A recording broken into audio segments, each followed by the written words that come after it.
Olá a todos e a todas, obrigado pela presença de vocês aqui. Nós estamos começando agora, nesse momento, a Hora do Mercado, a primeira live do ano. Nós temos essa recorrência de fazer esse programa com vocês para falar um pouco de mercado, falar um pouco de desafios, mostrar números, mostrar como está a evolução.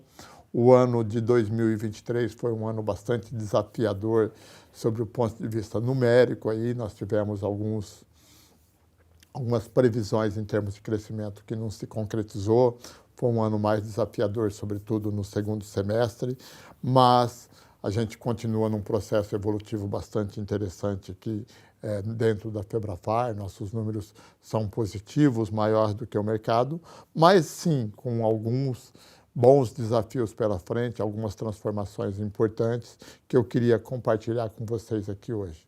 Queria começar e quero, na verdade, começar falando sobre os números do mercado, mostrar para vocês como que está essa estrutura e depois falar um pouco sobre transformação, falarmos um pouco sobre futuro, como está o nosso desafio posto agora, olhando para os próximos tempos e, obviamente, nos colocar à disposição de vocês para essa transformação, nos colocar à disposição de cada uma das nossas associações ou de cada uma das nossas farmácias para ajudar a fazer essa transformação, a usar as nossas ferramentas, a usar nossas metodologias e, sobretudo, para entender um pouco de tudo o que está acontecendo, certo? Então, eu começo aqui mostrando números de mercado e, na sequência, eu tenho um convidado muito especial que vai falar conosco também sobre esse processo de digitalização, ok? Primeiro, para falar de dados de mercado, eu peguei aqui um ano fechado de 2023 e olhando o momento atual. Então, nós temos aqui o ano de 2023 fechado, nós terminamos o ano com 92.282 farmácias, é um número bastante relevante. Hoje, nós temos uma farmácia para cada aproximadamente 2.400 habitantes. Quando comparado com o mundo, a gente obviamente tem alguns países que talvez até tenha mais farmácia do que o Brasil. No entanto, neste modelo nosso de negócio, que é um modelo mais comercial, sem a interferência ou sem o patrocínio de seguros de saúde ou do governo, nós somos o modelo certamente que mais tem farmácia no Brasil.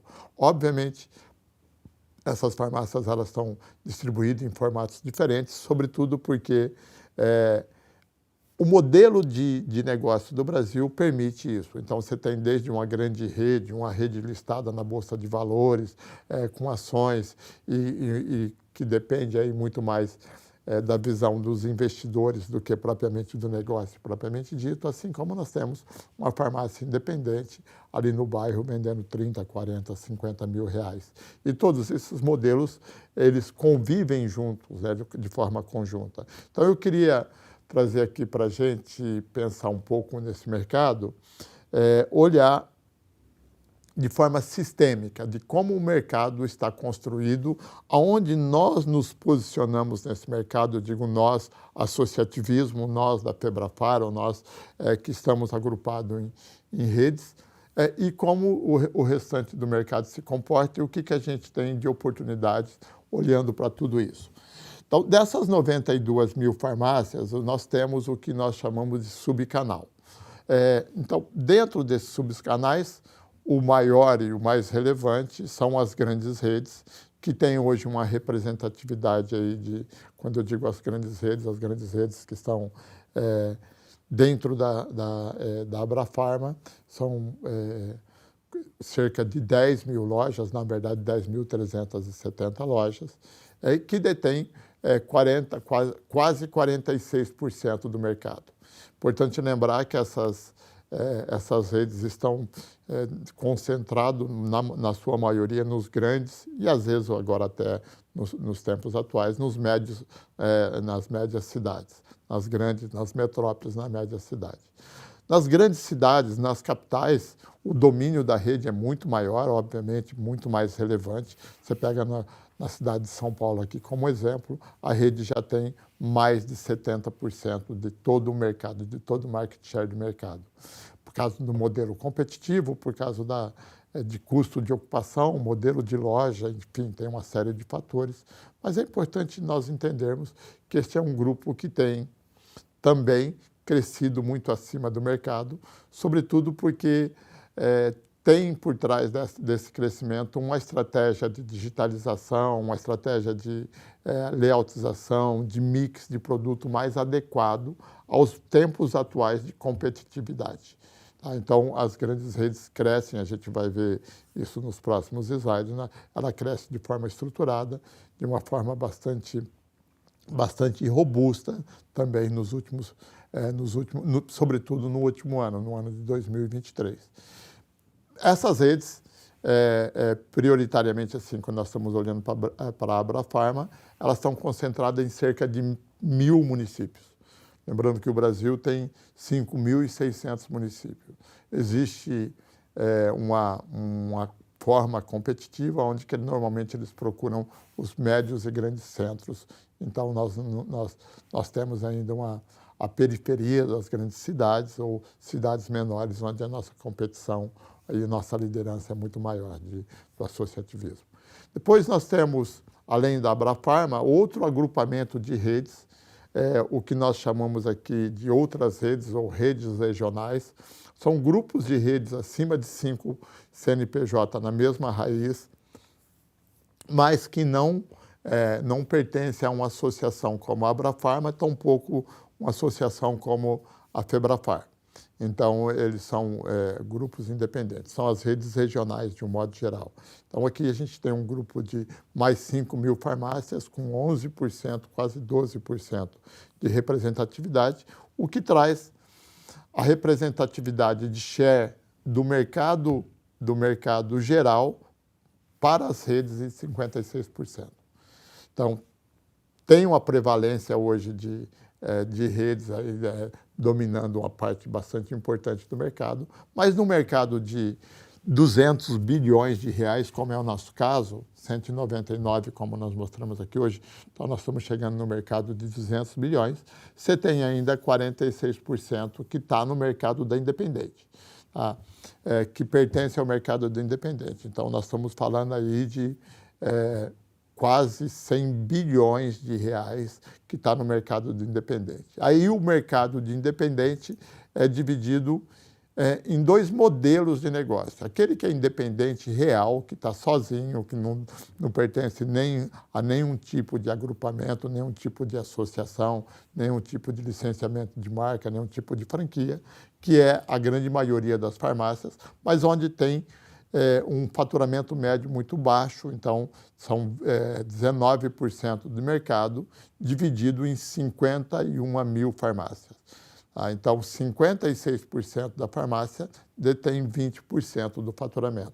Só para a gente ter uma comparação e olhar aqui na última linha aqui, nós temos a Febrafar com 15.000 lojas, tá?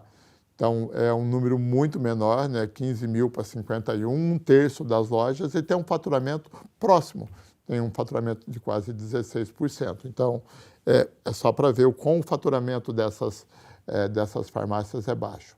Muito bem. Dito isso, você tem, então, um mercado do independente que, por alguma característica, iniciativa ou decisão individual desse empresário, ele prefere ficar sozinho, ele prefere aí competir no mercado sem nenhum tipo de orientação. Aí tem uma característica do Brasil, tá? De ter associações como a nossa, como a que vocês pertencem, a qual eu pertenço. Esse modelo de negócio não é comum no mundo. O Brasil é praticamente o único país que tem esse tipo de formato de negócio, as associações que cuidam de uma forma estruturada, desde eventualmente da identificação do ponto o ponto comercial a ser aberto, uma farmácia, até a estruturação de ajudar a farmácia a precificar os seus produtos através de um programa de fidelidade, através de um sistema. Então, nós fazemos a cadeia, a jornada completa, né? Identificação do ponto, ajudar o mix, ajudar na estruturação do mix, ajudar na precificação, ajudar eventualmente no treinamento da equipe e tudo mais. Isso é uma característica única do Brasil. E aí, ao longo do tempo, o associativismo foi ganhando formatos diferentes e objetivos diferentes. Grande parte das associações, ou pelo menos uma parte das associações, resolveram ficar na primeira etapa do que é o objetivo do agrupamento, que é comprar. Então, está lá na estrutura de negociar com a indústria, conseguir condição comercial melhor, implantar um OL e tudo mais. Mas não se preocupa com as cadeias, com as etapas seguintes da cadeia, né? Que é administrar com mais efetividade, administrar com mais competência, para vender mais, para ter um programa de fidelidade, para digitalizar. Então, ficou numa etapa da cadeia. A Febrafar, dentro desse independente, se destaca exatamente por preocupar com essa cadeia completa. Nós nos destacamos porque nós deixamos de olhar só para a compra e olhamos para todo o processo que ajuda um empresário a se desenvolver nesse mercado que é tão competitivo como nós estamos vendo aqui com 92 mil farmácias. Por isso, a gente tem aí uma participação de 16,5% de toda essa cadeia, com 15% de faturamento. Existem outras associações, como está mostrando aqui o próprio gráfico, tem mais 11%, 10 mil farmácias que estão numa cadeia de associativismo, mas que não pertencem à Febrafar, mas na sua grande maioria também muito ligado a comprar bem, mas sempre se preocupar com o restante da cadeia. Nós entendemos desde sempre essa função primária da Febrafar, que era ajudar essas farmácias a se desenvolver em todas as etapas da cadeia, e nós nos caracterizamos por isso no desenvolvimento das ferramentas, e por isso eu estou aqui hoje. Primeiro mostrando o mercado, para depois nós mostrarmos isso como oportunidade. Muito bem, dito isso, esse é só um retrato do que é o mercado farmacêutico brasileiro em números. Eu queria mostrar também como esse mercado se desenvolve ao longo do tempo e como é que ele tem se comportado. Então, aqui nós temos um gráfico olhando os últimos 5 anos do mercado, olhando de 2019 a 2023, então os últimos 5 anos. Eu tenho 2 números que eu quero chamar a atenção de vocês. Primeiro, a quantidade de farmácias que nós temos hoje versus a quantidade de farmácia que nós tínhamos em 2019. Olha lá que nós tínhamos 70, é o primeiro gráfico da esquerda, nós tínhamos 79.400 farmácias e agora nós temos 92.200 farmácias.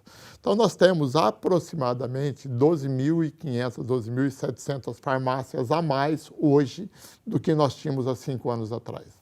Isso é um movimento bastante relevante em termos de abertura de loja. Eu não trouxe aqui essa informação, mas se nós pegássemos de uma forma mais estruturada, olhando no detalhe, na verdade, nesses últimos 5 anos, a gente tem um processo de abertura de 30 mil farmácias, 30 mil e alguns poucos, e um fechamento de 17 mil, com saldo de 12.500 lojas. Então, este é o retrato. Nos últimos 5 anos, então, nós temos 30 mil farmácias, ou seja, 1/3 das farmácias brasileiras tem menos de 5 anos. 1/3 das farmácias tem menos de 5 anos. Mas, ao mesmo tempo, 17 mil farmácias, ou seja, um pouco mais de 15% desse número, quase 18% do número total de farmácias existentes hoje, fecharam as portas num período onde o mercado cresceu quase 60%, cresceu 59%. Isso é muito relevante sobre o ponto de vista de olhar a transformação, olhar a estratégia de transformação, o que de fato está acontecendo.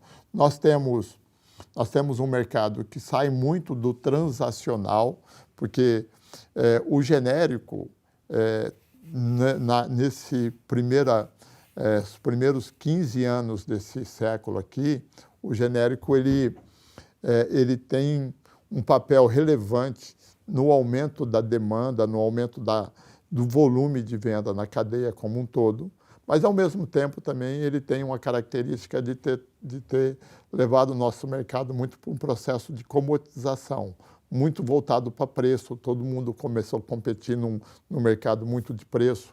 Surgiram, nesse período, aí, várias redes caracterizadamente voltadas para para o preço e com um mix de produto menor, com volume de venda de perfumaria menor, e o mercado foi muito para isso.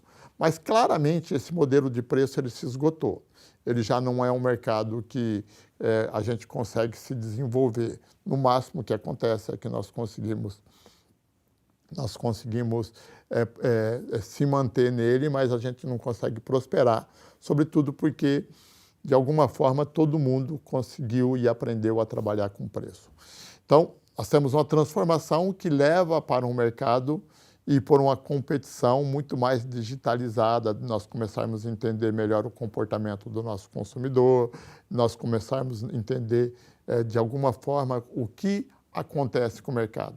Por isso, quando a gente olha no gráfico, eu vou pedir para voltar o gráfico aqui para a nossa tela, só para mostrar uma coisa para vocês. Então, eu tenho aqui 79 mil farmácias para 92, e olhando para share, ou seja, qual era a participação das redes, aqui eu já, na linha amarela, estão todas as redes, Abrafarma e não Abrafarma, tá? Então, se nós olharmos lá, a gente tem uma diminuição de share de rede. Por quê? Nós temos um volume bastante significativo de farmácias de redes regionais que fecharam as portas nesses últimos 5 anos. Tá?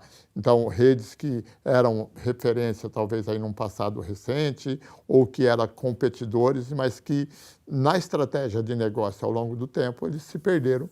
E aí a gente tem uma diminuição de share.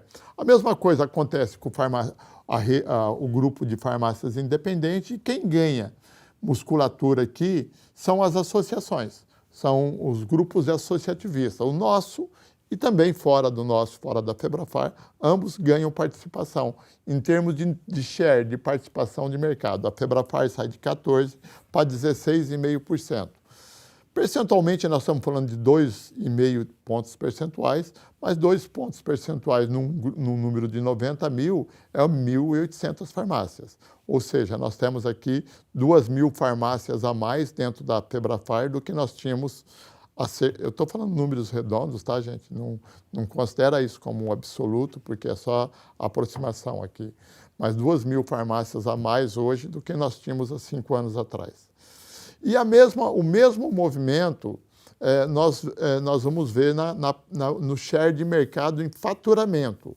O que a gente tem de diferente aqui é que as redes que tinham 59% de share, na pandemia ela perdeu participação, isso é fato, porque era para acontecer isso mesmo, então você teve fechamento nos grandes centros, mas nós olharmos, existe um processo de recuperação importantíssimo, sobretudo no último ano, tá? Sobretudo no último ano. Então, a rede perde participação porque tem fechamento de lojas regionais, a rede perde participação porque teve a pandemia, mas a partir do momento que você tem um mercado mais regulado, um processo de mudança de modelo comercial em transformação, você tem a rede na estratégia correta para voltar a ganhar mercado. Então, perceba que ela sai de 59,4% para depois chega a 56,5%. Aqui você está falando de uma perda de 3%. 3% de um mercado de 200 bilhões, tá? Nós estamos falando de 6 bilhões de reais de perda. E agora, 0,5% de ganho no último ano, nós estamos falando de 1 bilhão a mais que a rede ganhou de participação. Tá? Fazendo uma comparação em um número simplista, assim, a gente sabe que não é exatamente isso, porque você tem também o crescimento aí de número de PDVs. Mas, de qualquer forma, é importante olhar para o movimento. Já para o independente, o cenário é exatamente inverso. Com a pandemia, o independente ganhou musculatura. Só que com a normalidade, ele perde. Porque ele não consegue acompanhar as transformações que o mercado tem, porque ele não tem nada para oferecer em termos competitivos a não ser o preço. E aí, quando você tem um preço igual ou semelhante, uma boa estratégia de precificação, ou uma capacidade do seu concorrente concorrer contigo em termos de preço, mas você não tem nenhuma diferenciação em mix, em nenhum tipo de serviço, é óbvio que você tende a perder esse consumidor que vai preferir ir para um lugar que tenha mais ferramentas para oferecer. Então, você tem uma perda importante da participação. Semelhante a isso, a gente vê também nos outros associativismos que não é a Febrafar, que não seja a Febrafar. Perceba que pode ser um movimento pequeno, mas eles vinham num processo de crescimento porque tem uma boa estrutura de compra, tem algum tipo de organização. Mas a partir também do momento da normatização do mercado, que acabou a pandemia, também perde share. Isso é relevante, porque ele ganha share em número de PDVs, mas perde share em faturamento. O que significa dizer que muita gente está buscando o associativismo, buscando as associações como um processo de uma boia salva-vida, tentando um fôlego para respirar, achando que a solução está na compra. E não está. Aliás, ela é uma das soluções a gente comprar bem, por isso a gente tem tantas ferramentas, tantos processos para comprar. Mas ela não é o suficiente para sustentar um crescimento. E aí, me orgulha estar na Febrafar, me orgulha estar à frente da Febrafar, porque os números são sempre positivos em todos os momentos, seja no número de aumento de PDVs, no crescimento, mas também no crescimento do faturamento.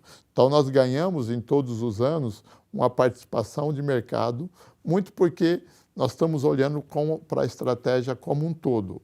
Então, isso nos permite olhar que a gente ganha aí, nesse período, 3,1% de share de um mercado de 200 bilhões, o que nós estamos falando de 6 bilhões a mais de faturamento. Tá? Então, perceba que tem um movimento importante aqui no associativismo que está estruturado de melhoria dos processos e esse crescimento. Agora, qual que é o nosso desafio agora nesse momento? Porque se nós olharmos também, nós tínhamos um crescimento maior durante a pandemia. Nós tínhamos um crescimento mais relevante durante a pandemia, que nós aproveitamos. Agora, na normalidade, nós precisamos ter outras estratégias que a gente continue crescendo, que a gente continue prosperando, que a gente continue se desenvolvendo. E num mercado que está numa profunda transformação, num mercado que tem transformações importantes para nós olharmos. Aqui é o mesmo gráfico, eu vou pedir para o pessoal voltar a tela para a gente, só rapidamente para a gente olhar um pouco do que o retrato num outro formato de gráfico para nós entendermos. Então, a primeira coisa que eu queria chamar a atenção de vocês, que nós estamos falando do mercado que cresceu 58%. Tá? 58% não é pouco num crescimento quando você olha para o PIB. O PIB nosso cresceu nesse período 8%. O mercado farmacêutico cresceu 57%. Então, e olha só o contraponto de tudo isso. O mercado cresceu 58%, o PIB cresceu 8% e tem 17 mil farmácias que, mesmo num ambiente como esse, não conseguiu prosperar. Fecharam as portas. Eu falo fechou, depois falo fecharam, eu vim de Paranapuã, qualquer um dos dois serve, tá? Fechou, fecharam também, é o mesmo verbo lá para nós, que veio lá da roça. Mas 17 mil farmácias fecharam as portas nesse período. Porque se tem uma transformação, eu tenho que me adaptar a ela, porque eu não consigo ser diferente. Se o mercado se comporta diferente, eu não posso achar que eu vou continuar prosperando se eu não continuar evoluindo também. Mas, então, olhando para cá, eu me orgulho desse gráfico, então o mercado cresceu 57,8%.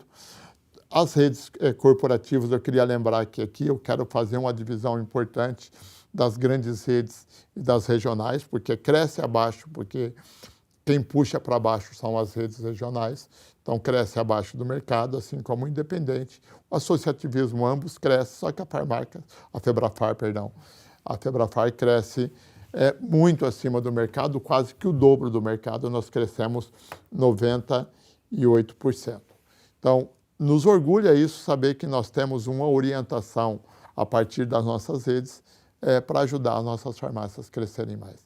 Nesse período, a gente tem conquistas importantíssimas, como, por exemplo, a venda de não medicamentos, que se tornou muito mais relevante no nosso negócio do que era 5 anos atrás.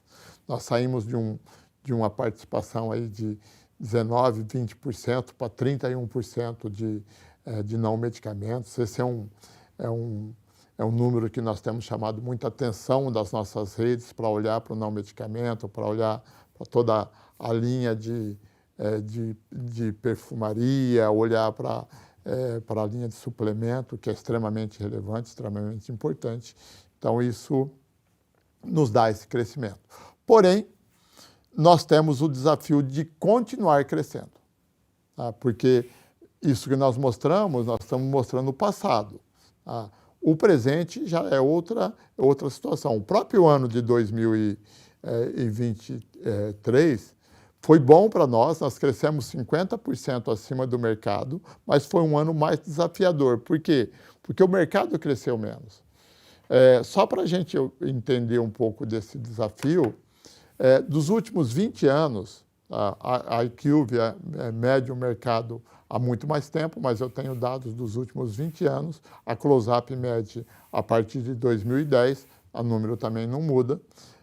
Nos últimos 20 anos, nós tivemos 3 anos que o crescimento foi de um dígito só. Todos os outros anos, o crescimento do mercado foram 2 dígitos. Então, 2008, quando a gente teve aquela crise mundial lá dos Estados Unidos, bancário lá, enfim, que nós sabemos. Depois, 2015 e 2016, que nós vivemos um momento de conturbação política aqui no Brasil e a economia realmente caiu bastante, o PIB caiu.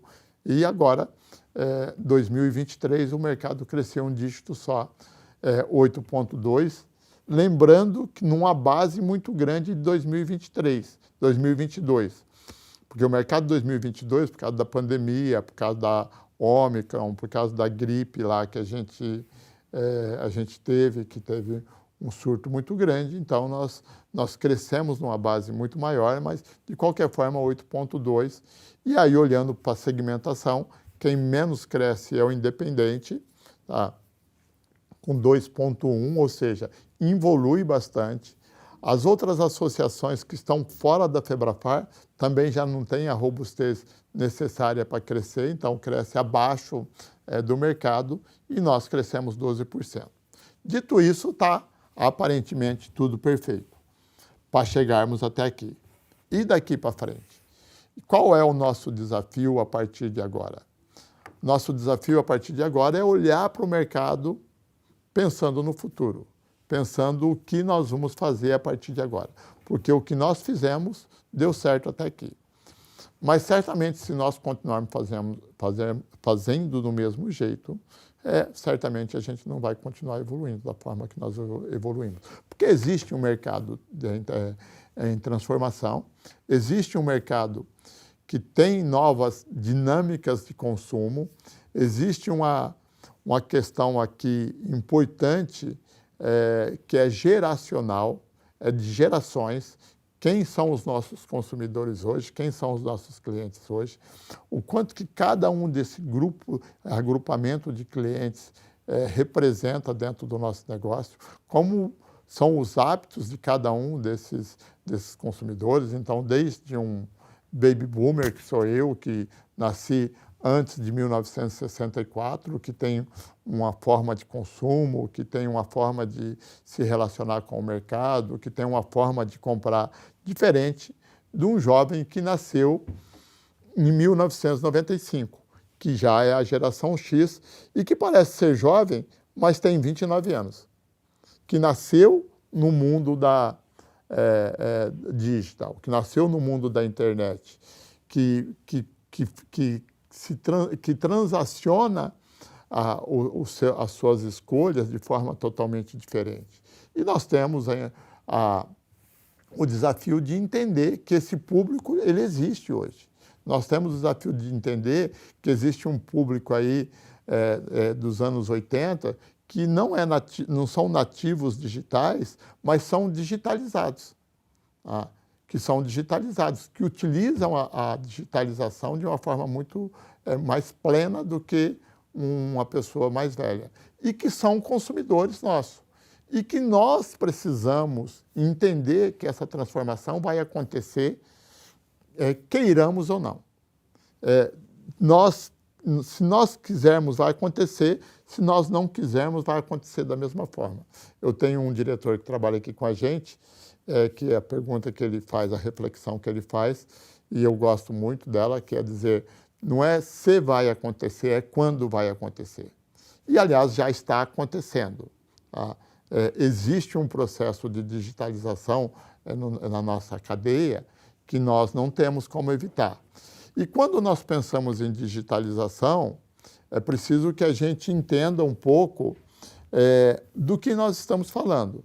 Porque nós sempre que pensamos em digitalização, nós pensamos num processo de e-commerce, de marketplace, de comprar pela Shopee, de comprar pelo Mercado Livre, de vender produto na internet, como se isso fosse a coisa mais simples do mundo, e nós sabemos que não é.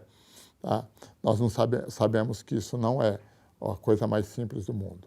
Então, o que a Febrafar fez ao longo da vida, ao longo da nossa existência? Lembrando que nós temos 24 anos, nós fizemos 24 anos de existência.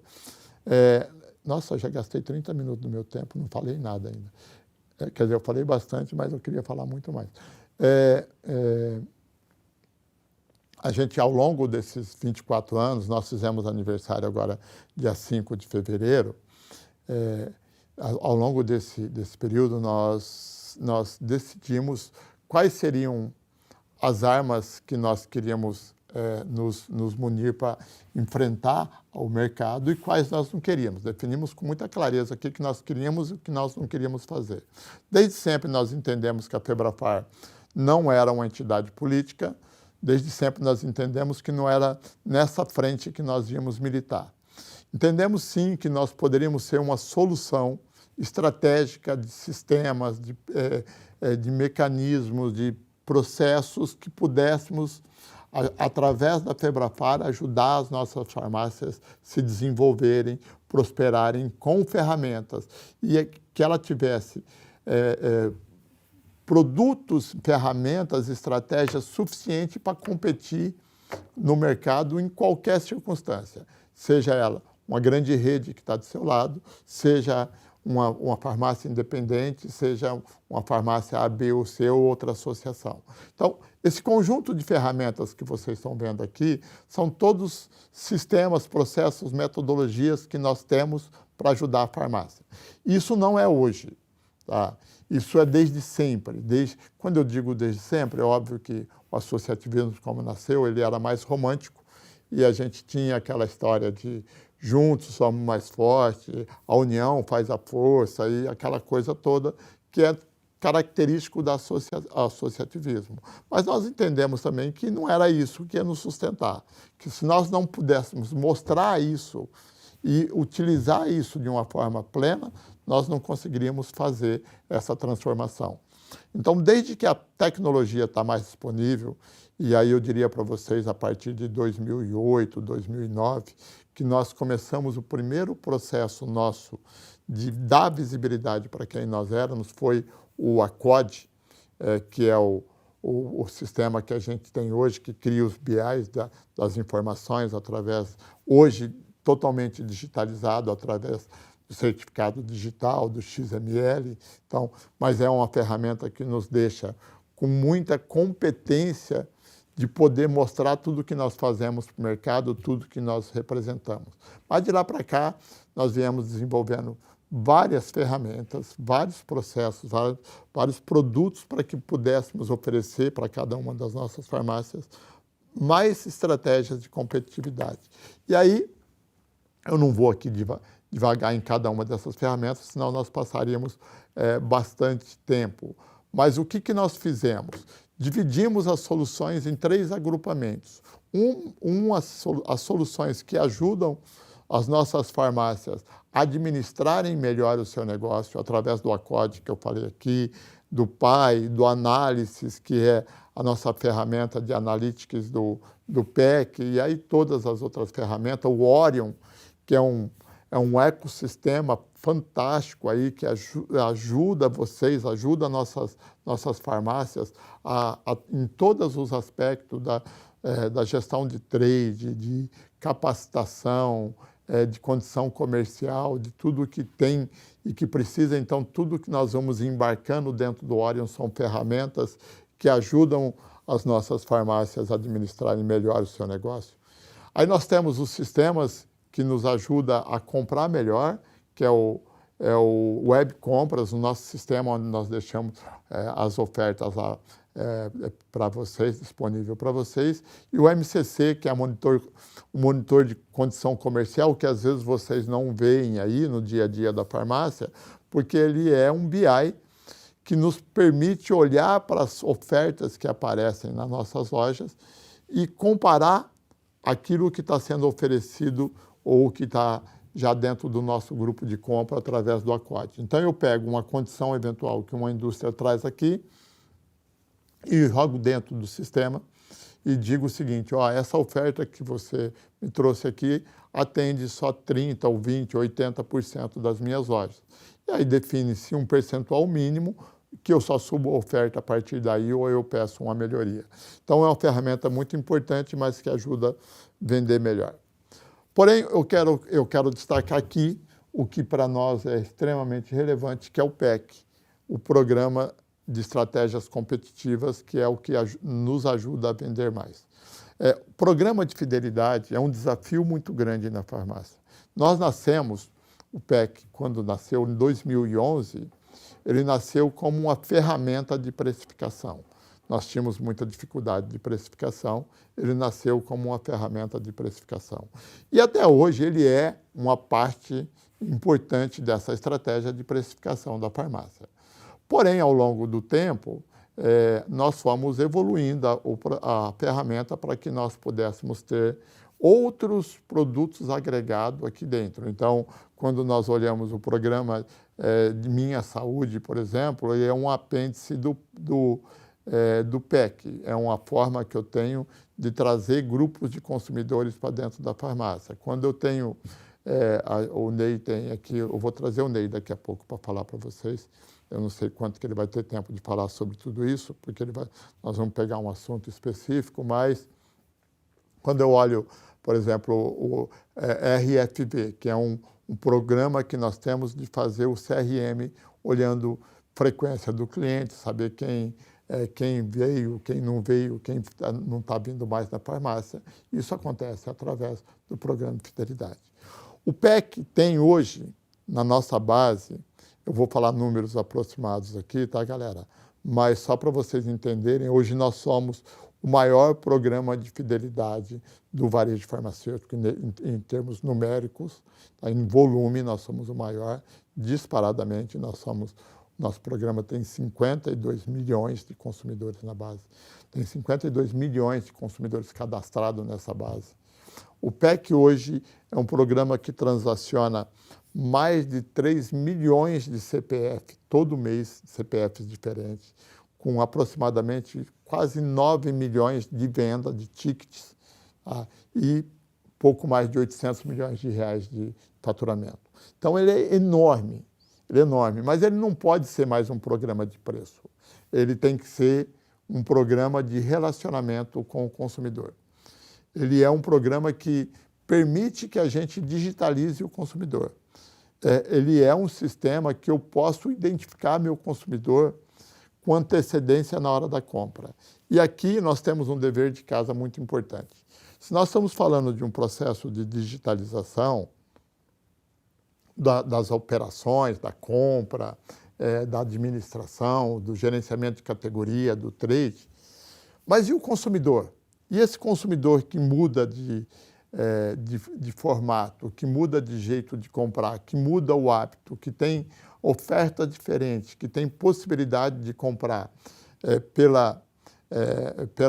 pelo loja física, pelo WhatsApp, pelo telefone, pelo aplicativo, pelos milhares de formatos, milhares não, né? Talvez dezenas de formatos diferentes aí de oferta. E esse consumidor, como é que eu, quanto loja, como Febrafar, como loja da Febrafar, estou me preparando para isso? Tá? Eu estou usando o PEC como uma estratégia de preço, eu estou usando o PEC como uma estratégia de digitalização. Quantos por cento dos seus clientes hoje estão identificados na hora da compra? Isso é uma reflexão importante, porque se nós estamos falando de mercado futuro, e nós estamos falando de crescimento, e nós olhamos o número ainda há pouco, e quem cresce, tá? Quais são as redes que crescem, quais são os subcanais que crescem, nós estamos falando de uma forma muito pontual, que você tem dois subcanais que crescem e o restante todos diminuem e evoluem em termos de faturamento, que são as grandes redes da Abrafarma e a Febrafar. Ambos estão com um processo de digitalização bastante evoluído quando a gente olha para o restante do mercado. Ambos têm hoje a possibilidade de oferecer para os seus consumidores muito mais do que uma farmácia com a prateleira. Nós temos condição de oferecer a digitalização, nós temos condição de oferecer um programa de PBM, nós temos condição de oferecer um treinamento para o balconista, nós temos condição de oferecer uma orientação em relação a dermocosmético e tudo mais. Tá? E aí nós temos um desafio extremamente relevante. Tá? Quando nós olhamos para o mercado hoje, eu não sei nem se esse programa vai para o ar em fevereiro ou março, mas eu estou gravando ele aqui hoje em fevereiro. Quando a gente olha fevereiro de 2024, menos de 40% dos nossos consumidores estão identificados na hora da venda. Quando nós olhamos os principais concorrentes nossos, esse número ultrapassa 90%. Tá? Tem rede hoje no mercado que tem 96% do cliente identificado na hora da compra. Aí você imagina o histórico que este concorrente tem em termos de estratégia, saber, o público meu é mais feminino, é mais masculino, é mais homem, é mais mulher, é mais idade X, é mais idade Y, consome mais A ou B. Tá? Então, eu estrategicamente posso criar minha campanha, as minhas ofertas, de acordo com o meu público, de acordo com a orientação do meu público. Então, esse é um fator importante para nós digitalizarmos.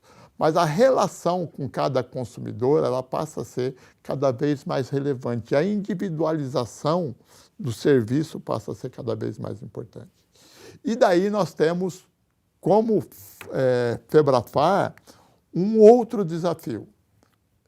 Eu vou voltar aqui só um minuto. Um outro desafio, que é também olhar para o mercado de e-commerce.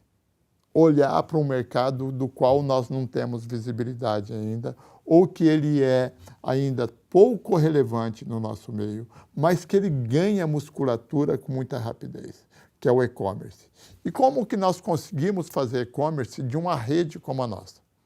Porque vamos pensar o seguinte, eu sou o dono de uma rede corporativa com 100 farmácias e eu decido um formato de preço, um formato de entrega, um formato de gestão, e eu vou lá e faço um e-commerce da minha rede e coloco o estoque ou central ou o estoque que eu queira, a forma que eu queira. Porque é uma rede corporativa, uma rede que tem dono e tem uma estratégia.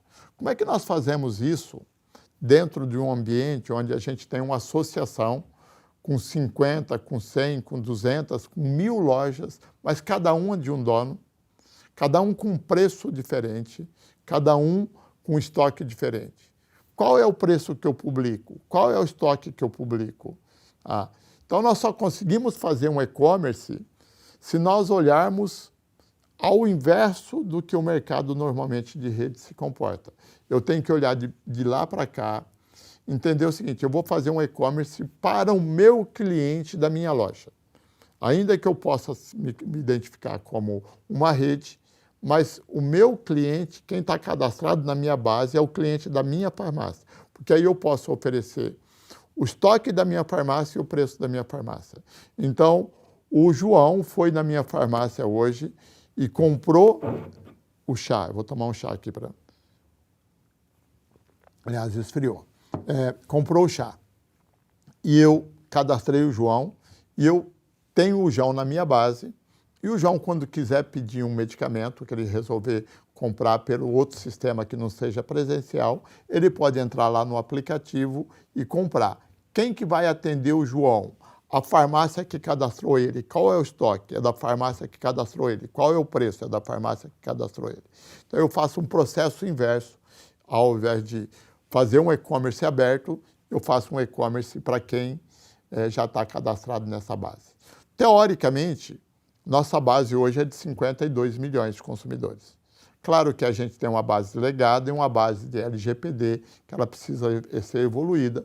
Nós temos uma base que ela precisa ser qualificada, porque muitas vezes a gente não tem a informação completa do consumidor ou ele mudou de endereço, então essa qualificação depende individualmente de cada um de nós. Certo? Dito isso, nós tínhamos um desafio de criar um e-commerce, porque ele é uma realidade. E o e-commerce da farmácia não é o e-commerce do marketplace. Você não vai vender pelo Mercado Livre, até porque ele não pode vender medicamento. Você não vai vender pelo Shopee. E tudo que você for anunciar no Mercado Livre ou no Shopee, você vai ter que ter um preço que não, em termos competitivos, ele é irreal. O que se cobra de taxa, o preço que você tem que oferecer, certamente você vai trabalhar com prejuízo. E essa é uma realidade de todas as redes, tá? Não é nossa. Então, nós precisamos criar o nosso próprio e-commerce.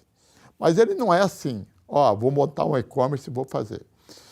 Dito isso, no início da pandemia, lá em 2021, nós começamos internamente a discutir que nós precisávamos criar um modelo de e-commerce para nós. E aí surge o e-delivery. E dito isso, eu estou trazendo aqui o pai do e-delivery. Na verdade, o pai de toda a transformação digital. Deixa eu aqui que eu vou mostrar meu convidado aqui, ó, bonitinho aqui, ó. Ele não está tudo isso, a foto está mais bonita, o Photoshop ajudou ele aqui, tá, gente? Agora mostra ele aqui, ó. Bom, bonitão? Bom, já. Ele estava aqui ouvindo eu falar tudo isso, tá, gente? Então, o Ney dispensa a apresentação, mas eu vou assim mesmo fazer a apresentação do Ney. O Ney é nosso diretor de inovação, é o cara que pensa e de tecnologia, então no dia a dia, os BIs, tudo que vocês têm aí de informação, de dados, de arquivo, de close-up, de bússola, tudo está dentro do guarda-chuva da equipe do Ney, trabalhando essas informações, transformando números em oportunidades. Também diretor que cuida do PEC, do Programa de Estratégia Competitiva, é o mentor aí dos estudos de impacto, juntamente com o Neto, que é o nosso diretor-geral, e toda a transformação dessa cadeia. E aí, em 2021, precisamos construir um e-commerce. Tá? Só que nós temos o desafio, conforme eu coloquei aqui, de um processo inverso. Como fazemos? O que nós vamos fazer para que a gente construa um e-commerce que seja relevante e que comece a ganhar musculatura? Então, Ney, juntamente com a equipe do Marcelo, que é o outro diretor de inovação que nós temos aqui, juntos construíram uma equipe para desenvolver o e-delivery. O e-delivery é uma ferramenta que, ainda que a gente lançou e ficou pronto, teoricamente, em 2/2/2022, então ele está fazendo... 2 anos. 2 anos, tá? Ele está fazendo 2 anos, ele é um processo que tem evoluções. A gente lançou ele o básico ali no aplicativo e nós fomos evoluindo, integrando o sistema de pagamento, integrando e melhorando o sistema de estoque, integrando o sistema operacional da loja. Enfim, tem então um processo evolutivo. Porém, ele está... É lógico que ele não vai parar de evoluir, mas ele está pronto. E nós precisamos fazer o e-delivery ser mais uma das ferramentas de digitalização que nós temos. Então, nós já temos um processo avançado no WhatsApp, nós temos o PEC, nós temos o Minha Saúde, nós temos o CRM que está sendo implementado, mas o e-delivery é mais uma ferramenta. Então, dito isso, eu trouxe o Ney aqui para falar um pouco do e-delivery, falar um pouco desse processo, Ney, de transformação. Bem-vindo e desculpa a falação. Que isso, chefe. Obrigado aí pela apresentação. Bom, acho que o Edson falou tudo sobre transformação digital, a importância da gente pensar à frente, pensar o mercado que será no futuro e... Achou a câmera? Achei a câmera. Achei a câmera. Desculpa, galera. Esse negócio de tô na TV é muito diferente para mim. Então, assim, o Edson falou tudo em relação ao mercado digital, ao que a gente espera do futuro, o que a gente deseja que as nossas redes sigam. E eu acho que é importante a gente entender que, como varejista, a gente tem que estar disponibilizando os nossos produtos em todos os meios e canais possíveis, mas priorizando canais próprios. Então, qual que tem que ser a nossa prioridade? Nosso ponto de venda, o local onde nós estamos. Então, cuidar do layout, cuidar do atendimento no dia a dia, da forma como atender, isso é importantíssimo, que é o ponto físico, mas também termos os nossos próprios canais de venda digital, que é cuidar de um ótimo atendimento pelo WhatsApp, que é outro canal de venda digital que cada vez mais é mais relevante, ter a nossa própria solução de canal digital de e-commerce, e a Febrafar vem no sentido de ajudá-los, né, ajudar as nossas redes, ajudar a nossa comunidade a se preparar para esse futuro, que já não é futuro, é presente, como eu gostaria de mostrar para vocês aqui no próximo slide. Então, vocês podem ver aí nos gráficos que a gente está mostrando a evolução do mercado digital dentro do canal farmacêutico. A gente quebrou aí por trimestres, né? Então, Q1, Q2, Q3, Q4 são trimestres dentro do ano. Por quê? Para a gente até ver como esse movimento ele vem forte, vem esquentando cada vez mais ao longo do ano. Então, quando você pega lá no primeiro trimestre de 2023, a gente estava com 12,5% de participação da venda do e-commerce, da venda geral do mercado farma, e terminamos o quarto trimestre do ano já com 15% da venda de tudo que se vende na farmácia no Brasil, daqueles 200 bilhões, né, que o Edson falou. Quando a gente quebra lá por trimestre, a gente já está falando que no quarto trimestre já 15% desse mercado já aconteceu dentro de uma venda digital. Uma venda digital pode ser o WhatsApp, pode ser o e-commerce, pode ser iFood, pode ser os marketplaces, mas quando a gente olha esse dado, basicamente a gente está falando de televendas, de WhatsApp e dos canais próprios de e-commerce que as farmácias possuem, né? Quando a gente olha o gráficozinho do lado, que a gente tem o dado anualizado, a gente já está falando de uma venda de 12 bilhões de reais no ano e um crescimento de um ano para o outro de 37% desse mercado. Então, o mercado digital já não é mais uma coisa que a gente precisa se preparar para o futuro, já é uma realidade do presente, né? Então, quando a gente olha o mercado farmacêutico crescendo 8% e o mercado digital crescendo 37%, claro que existe muita venda do físico que está migrando para o digital, mas isso tende a ser uma constante para os próximos anos. Vai chegar em 100%? Óbvio que não.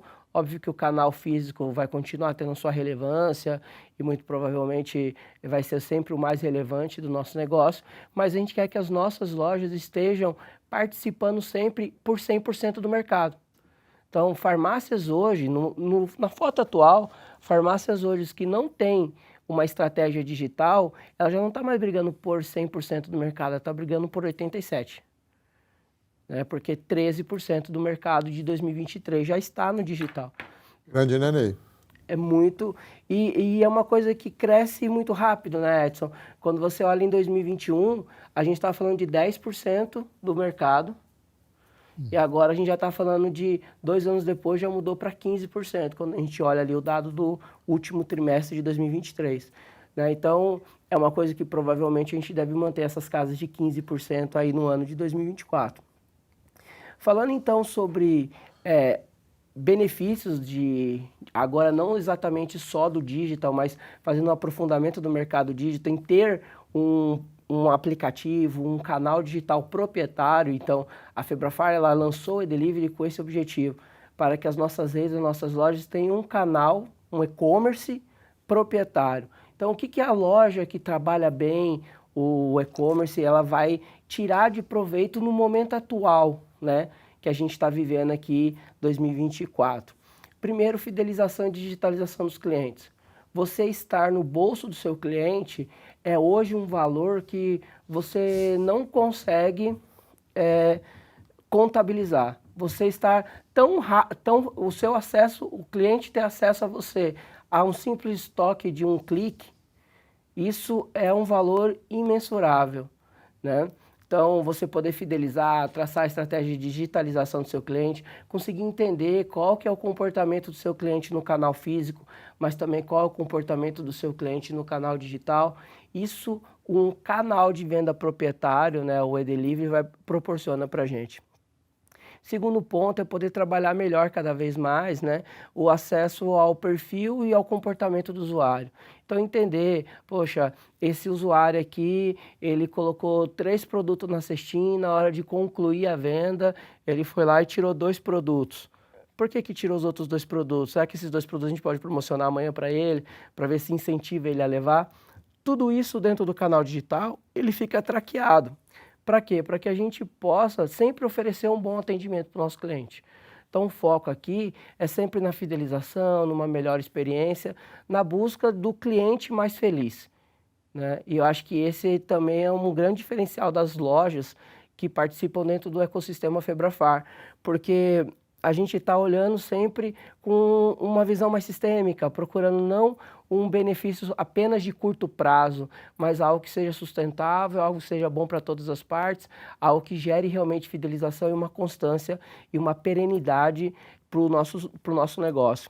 E por último, a gente tem a valorização da nossa marca. Então, você ter um aplicativo com o nome da sua farmácia, com o horário de atendimento da sua farmácia, com o preço, que é o preço de balcão da tua loja, o preço da fidelidade da tua loja, isso gera um valor de marca para o seu negócio, para o negócio das redes, muito grande. Então, os benefícios de a rede, né, e a loja ter um aplicativo de vendas próprio, proprietário, isso aí é uma coisa sem limites. E tende a crescer cada vez mais com o passar do tempo. E como o Edson falou, a gente lançou lá em 2022, lançamos um aplicativo e viemos uma curva de aprendizado muito grande nesses últimos 2 anos, Edson. E foi assim, muito importante a gente ter esse tempo de maturação do produto. Então, no final do ano passado, a gente liberou para todas as lojas e redes da Febrafar que já tem um aplicativo virem para o módulo vendas. Isso já está, desde o final do ano, possível para todas as 15 mil lojas da Febrafar. Lembrando que nós temos 2 modelos do e-commerce, né? Na verdade, do aplicativo. É um módulo que você libera só as ofertas, né? E eu queria chamar a atenção o quão isso é importante, porque se nós olharmos alguns concorrentes, eles têm trabalhado fortemente no processo de compra e retire, que na verdade, muitas das vezes, você faz essa ação dentro da própria loja, como uma estratégia de captura do dado desse consumidor, né? Da captura de dados de captura da fidelização e criando um novo hábito de compra, né? Porque o primeiro compra e retire você fez dentro da loja, mas depois você pode ter um segundo compra e retire de fato, que você compra antes, passa na loja e retira. Então, esse tem sido um trabalho muito forte das redes, esse tem sido um trabalho muito relevante. E o aplicativo nosso, no módulo oferta, ele tem essa condição também, né, de fazer esse compra e retire dentro da loja como uma forma de você capturar ou cadastrar o consumidor, né? Hoje o nosso aplicativo no módulo ofertas, ele tem sim uma jornada que é muito a ver com o cliente dentro da farmácia. Então, é a possibilidade de é ativar uma oferta e ir à farmácia fazer a compra, então, por isso dessa dinâmica, Edson. Mas o aplicativo no módulo vendas, ele traz a possibilidade realmente de conclusão de venda.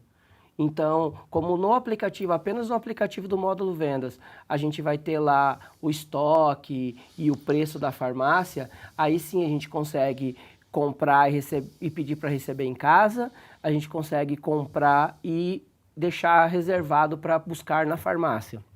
Então, é no aplicativo de módulo vendas, na realidade, que toda a digitalização do cliente, ela é atendida assim de ponta a ponta. Que aí você tem sim o estoque da loja e o preço para poder fazer a conclusão da venda. E aí, Edson, um negócio importante para dizer é realmente isso. Como esse aplicativo ele é de posse da farmácia, então é o aplicativo da loja, praticamente, né? Então, o esforço para gerar a base de clientes para esse aplicativo, ele nasce a partir do balcão. Então, a estratégia que a gente vê as grandes redes utilizando do compra e retire, realmente é uma estratégia para você quebrar uma resistência inicial e aí a pessoa vê que, nossa, é muito simples comprar e passar a compra aqui pelo aplicativo. E aí você já tem experimentação e isso vai se tornando um hábito. E falando um pouco sobre a evolução do produto, Edson, queria apresentar aqui para vocês, que é um pouco também do objetivo da minha visita aqui hoje, da nossa conversa, é que esse aplicativo, ele não para de evoluir, né? Então agora eu estou querendo só apresentar para vocês 3 novas funcionalidades da aplicação, que é muito importante para todos os players aí que tocam dentro do aplicativo, cliente, rede, loja. Primeiro, a gente já tem liberado o pagamento online. O que é o pagamento online? A possibilidade, antes do nosso aplicativo, o cara comprava pelo app, mas quando chegava a compra, ele precisava passar ali o cartão ou pagar em dinheiro na hora que o motoboy levasse o pedido. Hoje em dia já é possível, sim, através de uma configuração muito simples, o cliente comprar pelo aplicativo e já pagar pelo aplicativo e então só receber o pedido em casa ou ir buscar na farmácia. Isso é muito bom porque você finaliza a jornada digital e garante que de ponta a ponta todo o processo de digitalização ocorreu.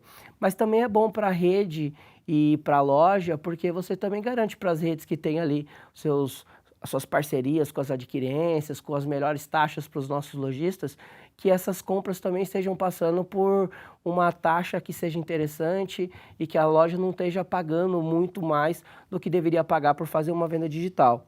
Isso é outra grande vantagem no aplicativo próprio, porque imagina lá, você tem 15% da venda em vendas digitais e o nosso aplicativo, por ser próprio, ele não vira um sócio da farmácia, em que tudo que a loja vende pela aplicação, ela paga uma parte para esse parceiro, né? No nosso caso não, é um valor fixo e a gente está sempre preocupado nisso para as nossas lojas, que é que a gente leve para ela de tecnologia de ponta também seja sustentável hoje e amanhã quando o volume aumentar. A gente também tem, Edson, que é uma grande solicitação das nossas redes e lojas, a homologação de novos ERPs. Então, até o ano passado a gente estava ainda nessa curva de aprendizado, trabalhando fortemente com Big, Soft Pharma, que são os ERPs homologados, né, o Alpha 7, e a partir do ano passado a gente abriu para outros ERPs. Hoje a gente já saímos de 5 para 9 ERPs homologados dentro do e-delivery e estamos dispostos a homologar mais ERPs, basta que as redes solicitem aí, a gente segue com a homologação dos ERPs que forem necessários para integração com o e-delivery. Em relação a essa questão da homologação. Quando nós falamos de homologação, é para que a gente tenha também uma atualização quase que em tempo real do estoque de cada uma dessas farmácias, certo? Isso. Essa homologação do ERP ou software que a loja utiliza na ponta é a integração do estoque do preço da loja praticamente em tempo real. Então, como a gente estava nessa curva de aprendizado, a gente precisou fechar um pouquinho a porteira e manter só apenas os softwares homologados para garantir que esse processo estava estável. A partir do momento que estabilizou, a gente já abriu para novos softwares, então saímos de 5 para 9, rapidamente, em menos de 3 meses, e estamos disponíveis aos demais softwares. Então, as redes que têm parceria com softwares que não são homologados e que deseja que esses softwares estejam integrados ao e-delivery, basta entrar em contato com a área de atendimento. A gente está totalmente à disposição para enviar o nosso manual de integração e para que esses softwares se homologuem conosco. Ô Ney, e o que nós estamos falando é o seguinte, ó, Acho que isso é extremamente relevante para nós pensarmos. Hoje, qualquer venda de e-commerce, se for iFood, que nem é tão e-commerce assim, né? Na verdade, é um meio que um e-commerce, mas se você for pensar em Mercado Livre, em Shopee, nós estamos falando de taxa de 15%, 16%, 17%, 18% do valor da venda, né, Ney? Sim. E aqui, basicamente, a farmácia tem, pagando uma mensalidade que é ínfima, sem nenhum outro custo adicional, né? A não ser o custo de transação de cartão, esse tipo de coisa, que é natural que tenha, Que né? ela já paga, inclusive, né? na venda física, né? Tudo que ela vende lá fisicamente já paga para adquirência uma taxa. E isso é o modelo do ecossistema do associativismo, Edson, proporcionando isso, né? Então, a FEBRAFAR está subsidiando o custo desse aplicativo para as farmácias, né? Garantindo que seja uma taxa fixa. É importante também trazer que, a partir desse mês, a gente liberou para as nossas redes espaços publicitários dentro do app que vão poder ser explorados, tanto pela rede como pela farmácia. Então, o banner dentro do nosso aplicativo, ele já é possível que a rede que tem interesse em comunicar para a base de clientes dela, do cliente das suas lojas, ou a própria loja que tem Às vezes interesse... uma marca própria, um produto... Um tabloide, um produto de tabloide que tem uma relevância maior, um produto de marca própria, uma mensagem exclusiva da rede, uma campanha que está se passando na rede naquele momento, vira-se também um canal de comunicação da rede/loja para o seu cliente. Essas são possibilidades que começam a se abrir cada vez mais com a digitalização do cliente e que as lojas, e às vezes, vão passando a ter como diferencial competitivo. Isso é o que a gente está entregando agora, Edson, mas a gente tem uma agenda grande, você está por dentro porque você nos ajuda a definir os próximos passos, né? Então, tem uma agenda grande aí de melhorias para acontecer nos próximos meses aí. Eu espero poder voltar aqui mais próximo e poder trazer também essas novas possibilidades, essas novas funcionalidades do e-delivery para a galera. Maravilha. Lindo a nossa marca do e-delivery. De fato, o e-delivery é uma revolução.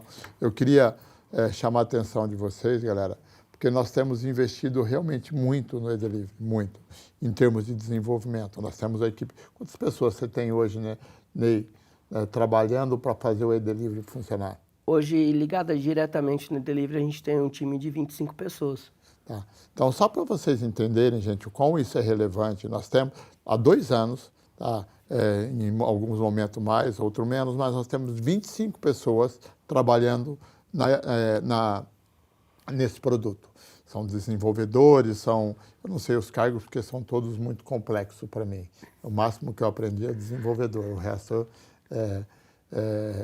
PO, PM, UX, QA. É uma malhada difícil pra caramba, mas é tudo especialistas que estão aqui dentro trabalhando de forma direta ou indireta, porque nós temos algumas pessoas que são terceirizadas, mas trabalhando para que a gente possa entregar esse produto. Existe por parte da FEBRAFAR um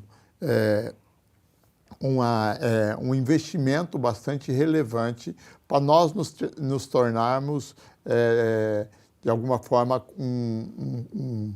uma ferramenta de transformação desse mercado que ele está existindo, como o Ney mostrou aqui. Queiramos ou não, ele já existe.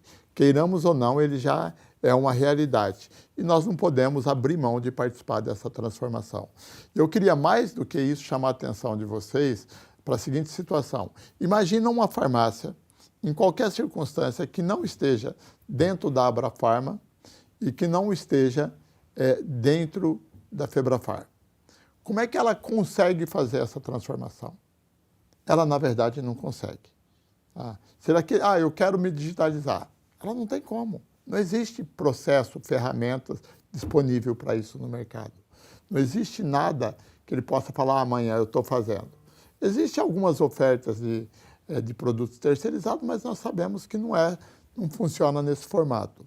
Então, pensando que existe um mercado de transformação e o cliente cada vez é mais digitalizado, os únicos caminhos para isso é você ter uma grande rede e conseguir fazer isso sozinho, ou você está dentro da Febrafar e utilizar as ferramentas que estão aqui e, como nós dissemos aqui, de uma forma quase que gratuita, tá? Com custo ínfimo de integração de cada farmácia. Então, e aí nós precisamos ter a sabedoria de entender o seguinte: qualquer processo que nós implementarmos, ele tem uma etapa, uma jornada de crescimento que ele é lento. Ele não vai acontecer do dia para a noite. Então, não dá para pensar, eu vou montar o aplicativo, amanhã eu estou vendendo 15%. Não, como o Ney mostrou aqui no gráfico anterior, a gente tem um processo aqui em transformação e que nós não podemos abrir mão dessa participação. Então, eu queria muito convidar vocês a entenderem melhor a estratégia do e-delivery, entender melhor a estratégia do PEC, entender melhor a estratégia de digitalização do nosso consumidor e tudo que vocês têm disponível. Certo, Neyzinho? Certo, Edson. Obrigadão, tá? Obrigado aí pelo convite. Obrigado. Então, o Ney fica por aqui, mas eu vou pedir para você ficar até o final, Ney, que nós estamos terminando. Eu queria colocar aqui agora na agenda, aqui na tela de vocês, um QR Code. Aqui, a gente chamou de agenda da farmácia, porque a partir daqui vocês vão acessar diversos treinamentos nossos, vocês vão acessar o material de treinamento que está dentro do Orion, vocês vão acessar a nossa trilha, algumas trilhas de conhecimento e conhecer de uma forma mais estruturada todos os produtos que nós podemos oferecer para vocês. Então, peguem esse QR Code aqui, vá para lá, entenda lá tudo que nós estamos oferecendo. Beleza? E finalizando, já temos 71 minutos que estamos aqui conversando com vocês. Finalizando, lembrando que a Hora do Mercado é uma prática que nós temos uma recorrência durante o ano de acordo com as nossas necessidades aqui de mostrar evoluções, mostrar novas ferramentas, novos processos e também sempre para fazer uma análise do mercado. Então, nós teremos outras horas do mercado que virão a seguir nos próximos tempos. Nosso pessoal está aqui responsável pela agenda da Febrafar, passará certamente as datas para vocês. Tenho, num momento muito próximo aqui, uma hora do mercado para vocês, com vocês, para falar sobre uma pesquisa de comportamento do consumidor que nós fizemos. Eu tenho uma outra para falar sobre uma setorização, um guia de setorização que nós estamos desenvolvendo para ajudar as farmácias a melhorarem já está desenvolvido, né? Para ajudar as farmácias fazerem uma exposição melhor de produtos. Então, tem várias outras pela frente que já estão aí agendadas. Eu volto com vocês numa próxima, com um novo convidado, trazendo uma novidade, tá bom? Então, obrigado a todos vocês, obrigado pela presença, obrigado pela paciência de ficar aqui o tempo todo conosco. Muito, muito, muito obrigado por fazer parte do associativismo, por fazer parte de uma revolução que nós estamos criando nesse mercado. Até a próxima.